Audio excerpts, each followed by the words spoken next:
Hello and welcome to this, my second module workshop for the Essence Festival. This one focusing on performance predominantly. Now basically what I'm focusing on, I wrote a piece of spoken word performance for Easter called Perspectives, which is all about Mary, the mother of Jesus, and the devil, and how they felt on the Good Friday and then the Easter Sunday. So I've talked in the first module about writing that and some things about writing. So this is going to be looking at the production and the performance of that, and just some general stuff that I've picked up about kind of acting and producing film. So we were at the point where obviously the script is written, the spoken word for Easter has been written. Now, the first time we performed this, and I say we performed it, obviously one of the things you need to think about if you're producing a short film, a video of any type, is actors. Now, you may be in a position where, you only need one actor and that's going to be you. But if not, the likelihood is that you're going to need more than one actor. And maybe you're not an actor, you don't want to act, you're a behind the cameras kind of person, and that's okay. So where do you get actors from, I guess, unless you're blessed with a big budget? It can be quite tricky. Now obviously we're probably all part of a church or part of a writing group or something. You'll know some creative people, and the chances are there's at least one or two people in there that want to have a go at acting, so that's an option. Myself, I've roped numerous people from my church into acting over the years. I'm also part of a couple of groups on Facebook that have a number of actors in them. There's universities. I'm lucky enough to come from Cardiff in Wales. So, we have a university of drama here, Welsh College of Music and Drama, and there's a lot of actors there as well. So there are people that are always interested in getting experience or material they can use for their show reel. So just ask around. Generally, there's more often than not someone who wants to have a go. For this piece, for the Perspectives piece, I knew I was going to be playing the devil character, and because of where we were with COVID and such like, and I'm lucky enough to be blessed with a wife who can act as well, I knew my wife was going to be playing Mary, the mother of Jesus, so that took away some of the stress and pressure from finding people willing to take on the part. Now, the first time this was performed, it was live, effectively, as part of a Zoom call, our church Zoom service, which carries a different kind of pressure. When you're acting live to when you're acting as part of a video, there are different kind of pressures. The obvious one being you only get one shot at getting the live performance right. Video, you can go back and do take after take after take potentially, but with live performance you've got that one shot at it. But really, for both of those, whether it's for recorded video or whether it's for a live performance, the single biggest thing for me as an actor is knowing your lines. It's virtually impossible to act unless you know your lines, because otherwise you've just got that terror in your eyes about not really being sure what the next thing you say is or when you say it. And it's impossible to act in that environment because your mind is so preoccupied with what line is. You're just going to be stiff and tense with your eyes full of panic, and you can't let yourself go fully into the character. And acting, really, as much as possible, is about becoming the character you're playing. And you can't do that if you're tied up in knots about your next line. So I can't emphasize this enough. Learn the script, learn the lines until you are so utterly sick of it, and then learn them again. And you need to just know these backwards, forwards, upways, downways, just know them inside out, because that then gives you the freedom to really explore that character. And acting isn't just about what you say. The lines are about what you say. But acting is about what do your eyes say? What do you think? Some of the most important acting you do will be when you don't have any lines to say. What are you thinking during those times? And more often than not, you're thinking of great things your character could say, but you just choose not to say them. And it depends on who your character is, but you can't really explore that unless you know the lines are there. So once you have that, yeah, you have the freedom to think about your character, to think what's your character's internal monologue. And, you know, if you have a script, if you're preparing a script for a video or for a live performance, just go through that script and think about what is your character thinking in between those lines. What's your internal monologue? Depending on how much information you get about the character, what's their backstory?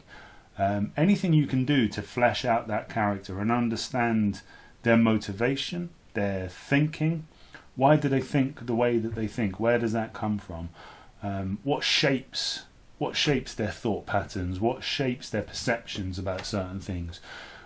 It's helpful to kind of have all of that, even if you never speak about it in the actual production, in the actual performance.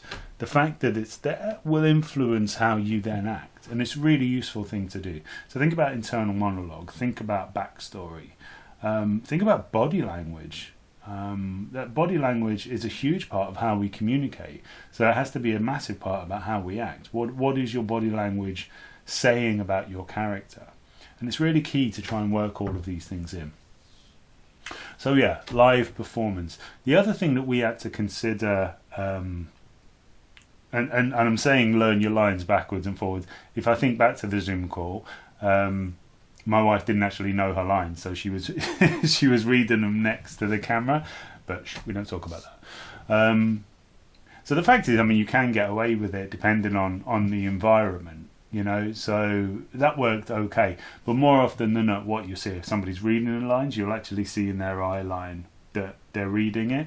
As it happens, the Mary part was quite an emotional piece, so a lot of the time she didn't have to be looking directly at the camera, so she could get away with reading her lines. But generally it's better if you know your lines inside and out. So the other thing to think about with any performance, whether it is for a video, whether it is live, it is costume. You know, that's a huge part of your character. That's a huge part of who you are. You will have, as a person, a certain style of dress, certain tastes, and your character will have the same thing. Why does it have them? What does what your character wear say about that character? What does it add to their completeness? With the devil, for example, with the devil character, it's easy to fall into the cliche. Now, I think for the live performance, because the other thing to consider is location and where you're going to perform it from. Generally speaking, if you're performing live, it will be on a stage, on a street corner, that kind of thing. With this being a Zoom call, it was slightly different because we had to think about the background. And because of the time period it's set, it was quite tricky. Now I ended up performing my half of it actually in my attic, where it was all nice and dark, and actually you could just kind of see the brick wall in the background, and so I dressed my character all in black, because that what that then enabled him to do was fade in and out of the shadows, which was, you know, again quite a nice addition to the character and said something about this dark character that he is. Slightly trickier for Mary because we don't have a kind of first century building in the garden or anything. So I think we set, if I remember rightly, we set her up in the conservatory here, but with some kind of just blank sheet backdrop, which didn't really say very much. But location can be a really important thing to think about. And then, you know, because predominantly it was just her head that was in shot, we got away with just a headscarf. Which is a very Mary thing, I guess. But all of this is something to consider, whether you're part of the production team putting on a show or whether you're the actor themselves. This is all stuff that you need to think about. Hair, makeup, costume. Now, you know, you don't always have to think about it. What I don't want to do is put anyone off having a go because you need a whole film crew. You don't. Predominantly, nearly all the videos that I've produced, that I've acted in or written or produced, filmed, the team has generally been me, you know, and I've picked up costume, I've done hair and makeup where it was required, I've done location scouting, I found the actors, I've done the writing. So you don't need a big crew. I mean, it's easier if you've got people to help you, but don't ever be put off. I mean, you don't have to go Hollywood. You know, you can produce something really, really special with just you. You know, you can write something that's just a monologue, it's just a piece to camera. Spoken word, slam poetry, anything like that, it's just a piece to camera. Think about Jack and Ori, right? Jack and Ori, that's one person reading a book to a camera. You don't need the high level production stuff. I'm just talking because, you know, these are things that will enhance your production and can enhance your production if you want to think about them, if you want to go that far into it. But as I say, with all creativity, just have a go. Just really have a go. Whatever you produce will be special and amazing, even if it's just for you and God. So just please have a go. Don't let anything I say kind of put you off. But if you can think about costumes, you can think about hair, makeup, all of that kind of stuff. It's all stuff that can enhance the look and feel of what you produce. So location is another one. So the live performance, we'll just close off on that. That had its own challenges in terms of the technical side of things. You have to think about, do we have a strong enough Wi-Fi connection to perform something over Zoom? Are we close enough to the wireless router to get the signal we need? Is the iPhone, is that the right tool to use? Should we do a laptop? Those kind of things. And I guess if you can do rehearsals and a trial run, definitely do that, because you will learn so much about what works and doesn't work for your production in those moments. So definitely, if you can fit at least 2 run-throughs in, definitely do that, because it will highlight anything that you've missed, not thought about, or stuff that you think will work or doesn't work. Or it will give you ideas for things that you've maybe not even thought of. So definitely, just like learning your lines until you're sick of them, rehearse as many times and get run-throughs as many times as you can, because it will always help just to enhance that finished product. So the Zoom it went well, the Zoom performance. It wasn't as slick as I would have liked, but then, like I said, it's a format that was very new to us, something we hadn't done, and there were some technical drawbacks in terms of signal strength and that kind of thing, so I'm sharing that knowledge with you. Definitely test that out. So then we decided, when Essence moved from a live festival to this virtual one, and I knew I wanted to kind of keep the 3 workshop format of writing, performance, production, I thought I'm going to take that piece, because I always wanted to produce a video from it anyway, because the live Zoom performance, I don't think really did it justice in fully fleshing out its potential. So yeah, then we decided we were going to do that then as a video, because it gives me good examples to discuss in these workshops. So obviously costume design was fairly straightforward. We know what Mary looks like. We were lucky enough to have some white sheets and such like in the attic that I could use for Mary's costume. And then likewise with the devil character, long flowing black cloak, the nice red black colouring. Yeah, it was fairly easy. Little additional things. I decided I wanted to order some blackout contact lenses just to give them an extra kind of creepy look. Not sure how much of that you can actually see on the video in the end, but I think there's enough there just to give him that slightly unsettling look. Also, I used makeup for the devil character. I blacked out, as you can see, part of my hair here is greying. My beard, which is not there now, but my beard is often quite grey. I blacked out all of that because I wanted a kind of a bolder look. And also used I got my 4-year-old little girl has some face paint, and one of them is kind of a glittery silver. And I actually used that because I knew I wanted to kind of whiten out his face a little bit. And then a sort of sparkly silver stuff. I thought I'm going to give that a try, and actually it worked really well because it was a really hot day when we shot it. So I was sweating a lot, and the kind of sparkly silver along with the sweat made him look quite, I don't know, alien almost, or ill, or one or the other. But it just added to a whole creepy look. So yeah, just little things like that to consider. And I'm going to emphasise again, if you have no budget, none of this is essential.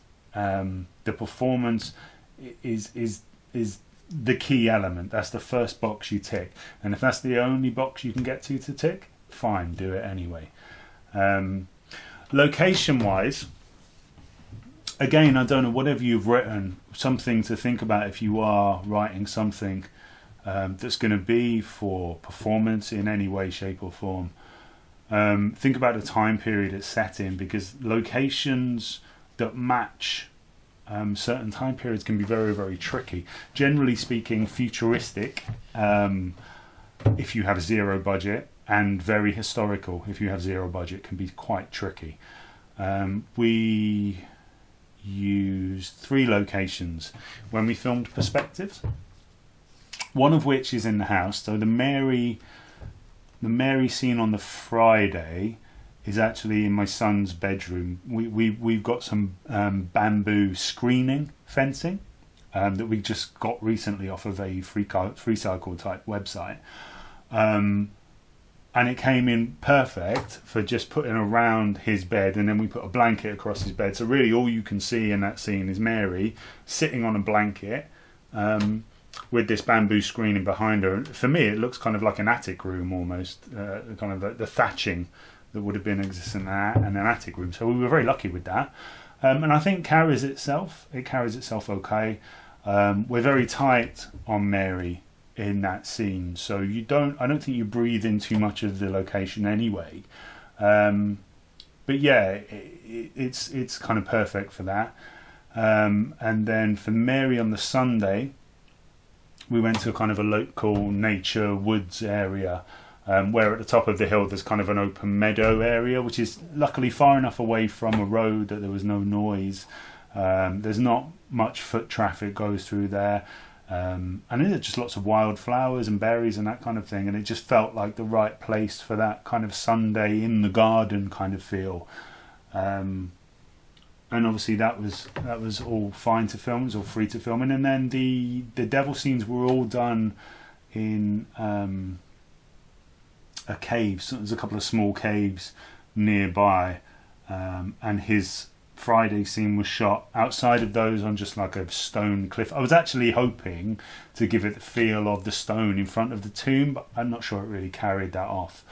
But then I knew for the Sunday I wanted him to be in more of a dark environment, because it's his kind of defeated, Sunday is his defeated day, whereas Friday is kind of elation day. So I always wanted Friday to be a brighter visual than the Sunday, where I wanted him further back in a cave and it's all quite dark and murky. And yeah, just if you have the time, and you have places available to you, it's a good thing to think about. What does your location, what does your background add to either the story or the character? Again, not essential, but it's stuff that can definitely add to your production. And then it's thinking about how do you want to shoot it. Like I said, on Mary's Friday scene, we were quite close up and tight on Mary for a couple of reasons. One was I couldn't go too wide because it's obviously a bedroom. But secondly, a lot of that scene is raw emotion, and Naomi, my wife, carried it off really well. I thought it was a great performance, that Friday piece. And I wanted to really be able to see what's going on her face, what's happening in her eyes. So I always wanted to be quite tight on that. Whereas with the other scenes, I wanted to bring in more of the location. The Mary Sunday piece is very bright, it's sunlit, it's a garden, there's lots of life. And I wanted that kind of feeling of life. And similarly, the devil scenes, they're quite dark, they're quite murky, there's not a whole lot of life going on, and it's dark, it's a dark scene, and I wanted that to contribute to the feel of each of those scenes. And I'm a great believer, a lot of the best stuff you do in staging, in production and in editing, which I'm not going to talk much about in this module, a lot of it goes unnoticed, but it subliminally feeds into your viewer and how they feel about a scene. Like I said, the contact lens, I'm not sure how much of it comes across, but I think there's enough that there's just something slightly uncomfortable about it. I wanted my viewer, whenever the devil is doing his performance, I wanted my viewer to feel just uncomfortable. Whether it achieves that or not, I don't know, but that's what I was aiming for. Almost, I want them to almost feel that they're sitting there having a picnic and a snake has slithered by. Do you know? It's that on edge, uncomfortable. There's something dangerous here. Now, did I want that as an actor, or did I want that as the producer stroke director? I don't know, probably a bit of all of it. But certainly I think if you're the producer, if you're the director, those things are quite useful to feed into the production, to feed into your actor, that's what you're trying to convey in that scene. The other thing to mention, I think, when you're producing, and again, I don't want to go too much into it because it's the kind of, I don't want anything to stumble you. And, you know, go with whatever you've got in terms of if you're shooting a video, if you're performing, you do with what you have. If you have zero budget, then it's just a performance and that's great. I'm going to try and feed this in without making too much noise, but this, we got a big bang there, I don't know how that's going to sound. This is, let me put it back before I carry on talking. So that is H1N Zoom, I believe it's called. But basically it's a sound recording device, and it's useful to have something like that. Because what you tend to find is, unless you've got a real high-end video camera, the sound it picks up is not always that wonderful.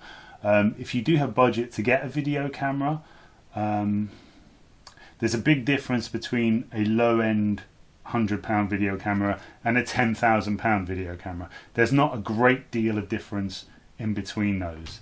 But yeah, if you're going to get a video camera, I would say one of the key tick boxes for me in hindsight would be to have a port for an external mic. If you can plug an external mic directly into your video camera, that's really useful because you're going to get better sound. The internal sound recording of most video cameras, if they're low end, is not that fantastic.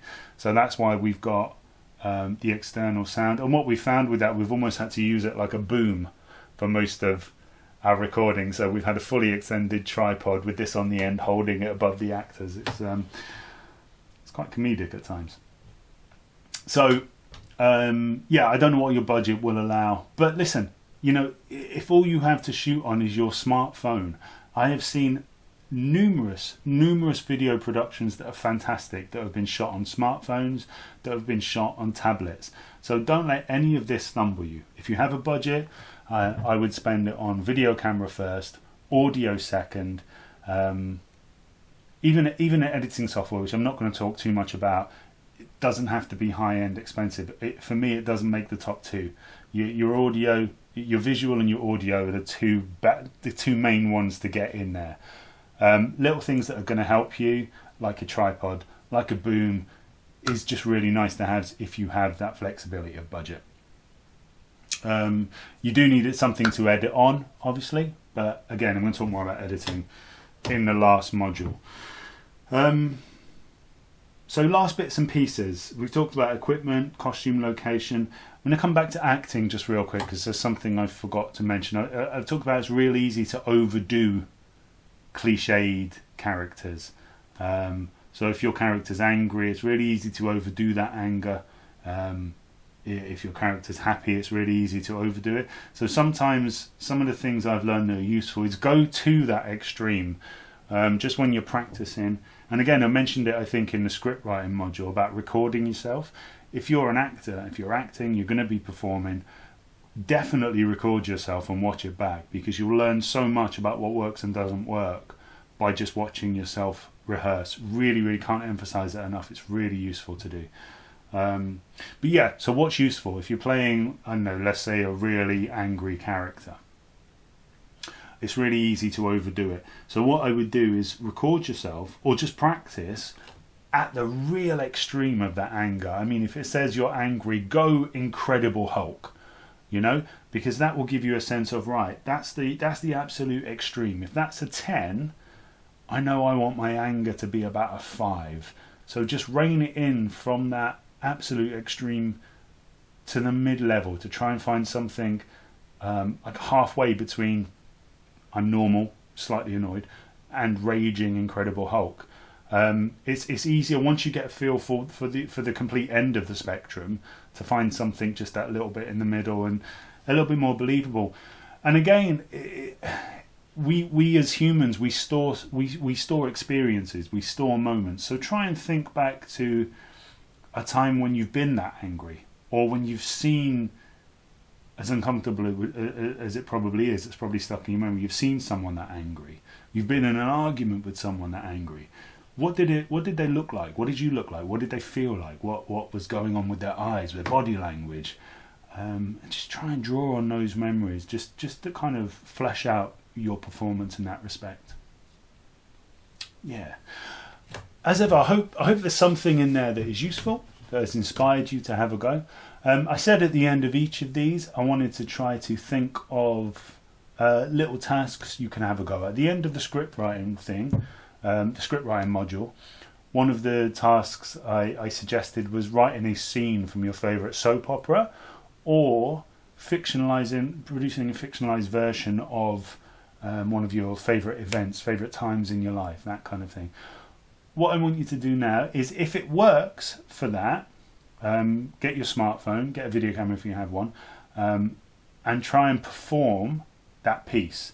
Don't worry about microphones, costumes, don't worry about all of that unless you want to, but just have a go at performing it. Or if you're not a this side of the camera person, take that scene and imagine you were producing a production schedule for it, where you've got to think about things like, which location would we use. Even if you don't have to write it down, just as a mental exercise, think, right, okay, if I was going to produce that scene as a video, what location would I use? How would I go about finding it? What kind of costume would I put in? Hairstyle, makeup, is that something I need to think about? If you didn't come up with a script, or if you're only watching this module, then just try and think about your favourite scene from a film, okay? And let's imagine that you were given the job of either acting, depending on which one you have a go at, or have a go at both, either acting as one of the characters in that scene, or directing stroke producing that scene in a reboot of that movie. So how would you do it differently? What kind of things would you consider? How would you change up the dialogue? How would you deliver the dialogue? What kind of locations would you use? How would you flesh out your character? Just like I said, even if you don't perform it. If you do perform it, great. And if you want to actually send in any of your finished videos, we can probably use the Essence email for that. I shouldn't have said that without checking, but I'm sure it'll be okay. I'd love to see it. It'd be great. But yeah, by all means, have a play around. And I say this at the end of every module, have a play around. Because even if you don't share anything you've done, even if nobody but you and God ever sees whatever you've done, it will be absolutely worth it. And have fun. If this stuff isn't fun, it's pointless. There's so much fun to be had in this. Just go play, go create, go make, go do, go act. But just enjoy it. And if it's, like I said, if it's just you and God, fantastic. All the more. Do it, do it, do it, do it. I'm going to show the perspectives video now. If this is your second module that you're watching, feel free to skip over that because you've already seen it. Bye.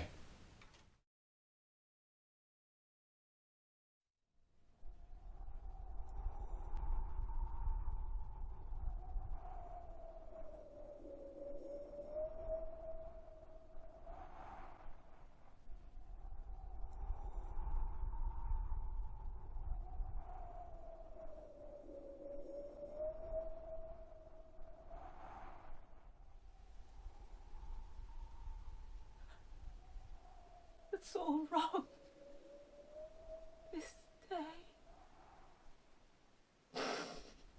This day should not have happened. Cannot have happened. He's dead. He's dead, but the world goes on turning. He's dead, but I still breathe.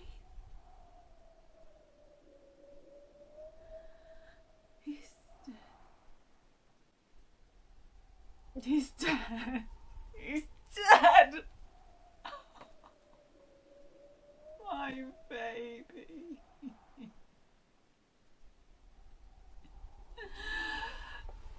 My baby boy.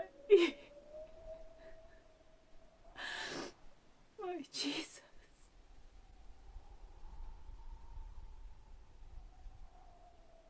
From a miraculous birth to a meaningless death. How could this be so?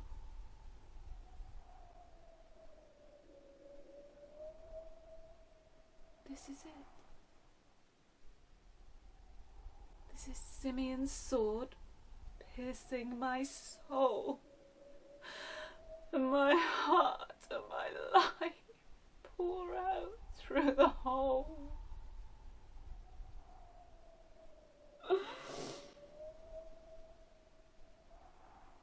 You were meant for much more, so much more than this. You were God's begotten Son. An angel heralded your birth.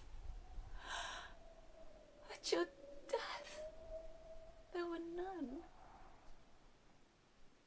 Your death, torture and murder more like. No mother should witness what I have witnessed today.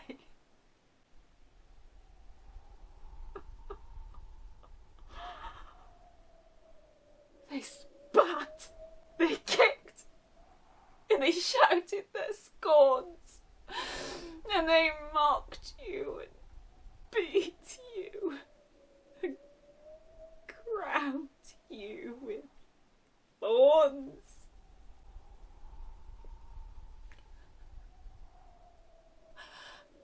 Hands that I held when they were little and soft were nailed to a cross which they hoisted aloft. An image I'll never unsee. A pain. A pain that will never leave me.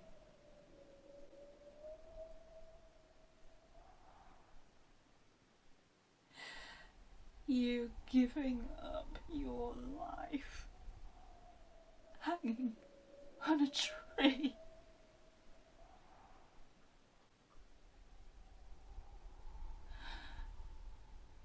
A death for murderers and those guilty of thievery. But you, that wasn't you, my dear darling boy. You were meant to be the Messiah. You were going to save us all, and I've seen it. The water into wine. The healings. The miracles.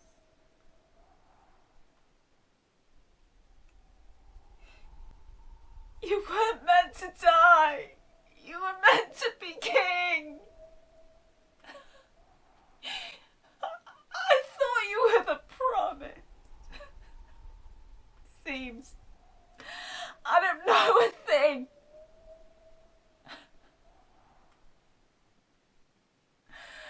And as I lower my head, too weak even to sleep, I'm lost and I'm hopeless. Nothing left but to weep.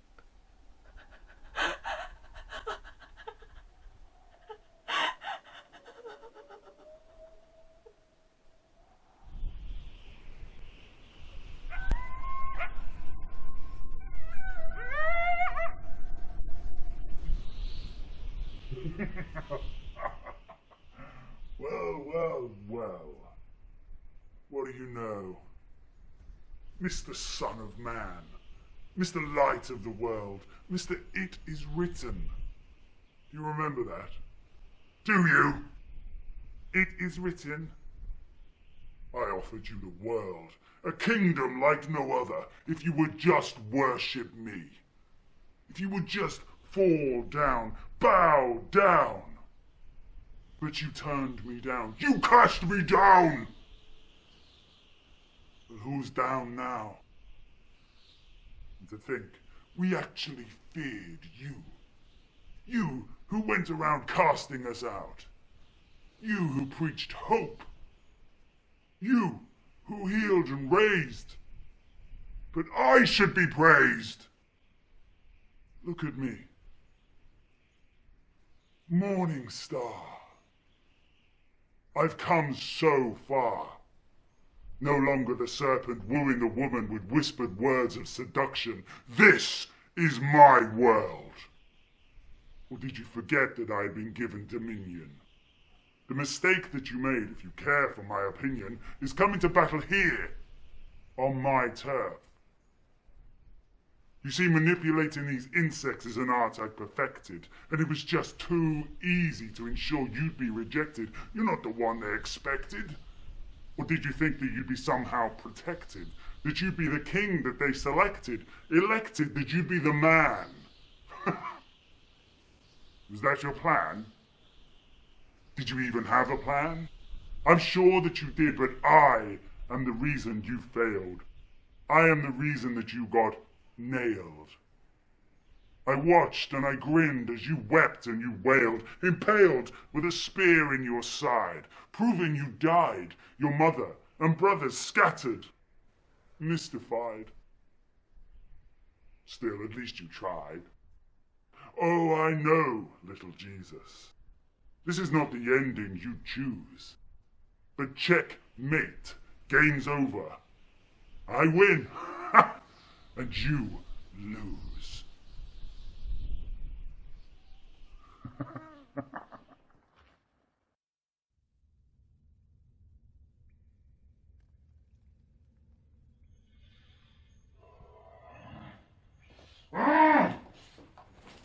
Liar! Cheater! You were dead! You were slain! How are you here? How are you back again? No fair. I was the winner. I watched you die like a sinner. Like a sinner. Oh, well played. No sin means no death. One is the wage of the other. So when you died on that cross, you took the place of another. Or in this case, others. Your sisters and brothers. I should have known you were bluffing. I should have known you would never suffer for nothing. The clues were all there. I should have seen it coming. All those blood sacrifices. The atonement ram. You're the Passover lamb.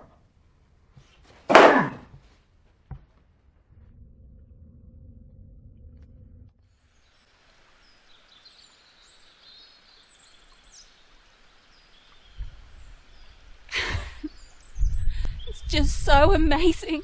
This day. This is the greatest day there has ever been. And you are the most beautiful thing I have ever seen. I should tell you off for scaring your mother so. But given the circumstances, I think I can let it go. Let it go. I want to shout it, sing it, dance, full of joy. I'm gonna tell the whole world about you, precious boy.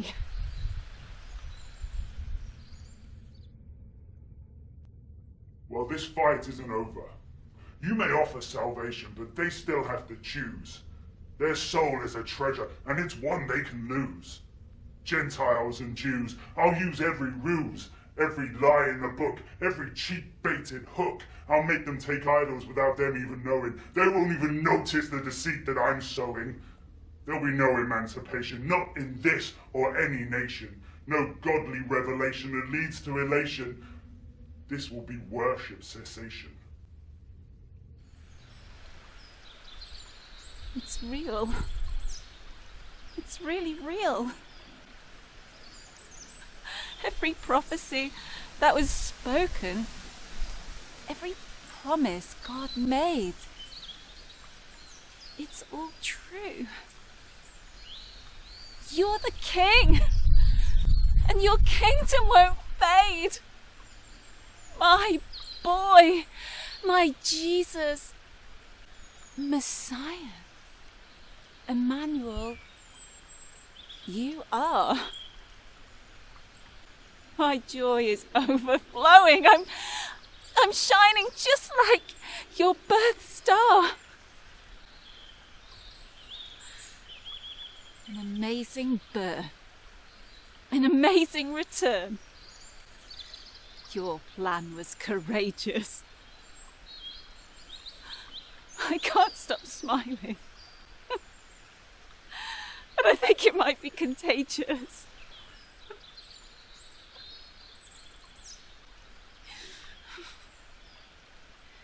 You told us and told us, and yet we wouldn't hear.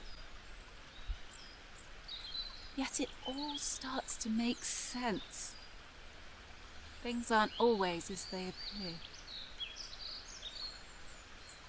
I don't understand how, but I understand what it means.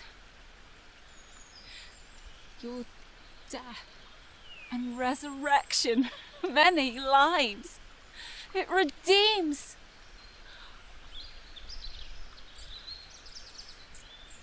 You are your father's son. World, you'd better sit up and listen, because there's some good news coming your way.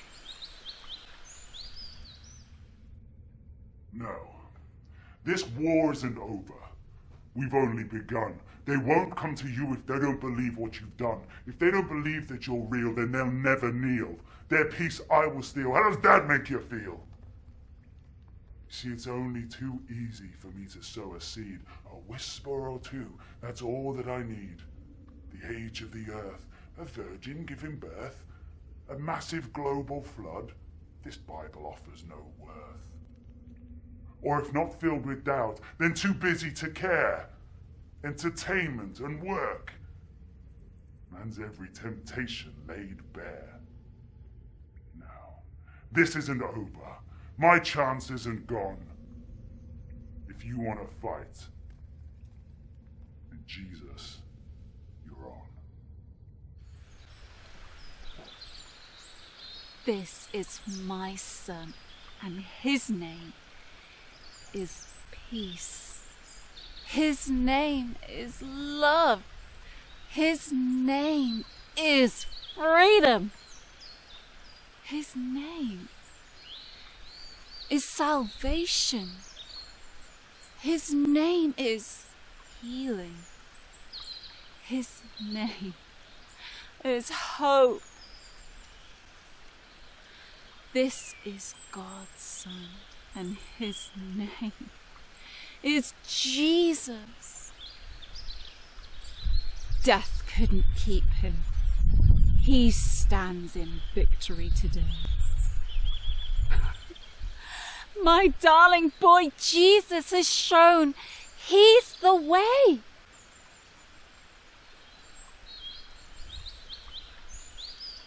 And as I think of his hands that are no longer little or soft,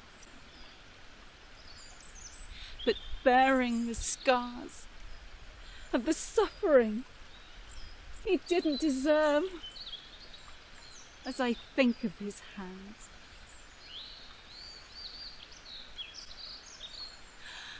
I realize that my family is about to get a whole lot bigger.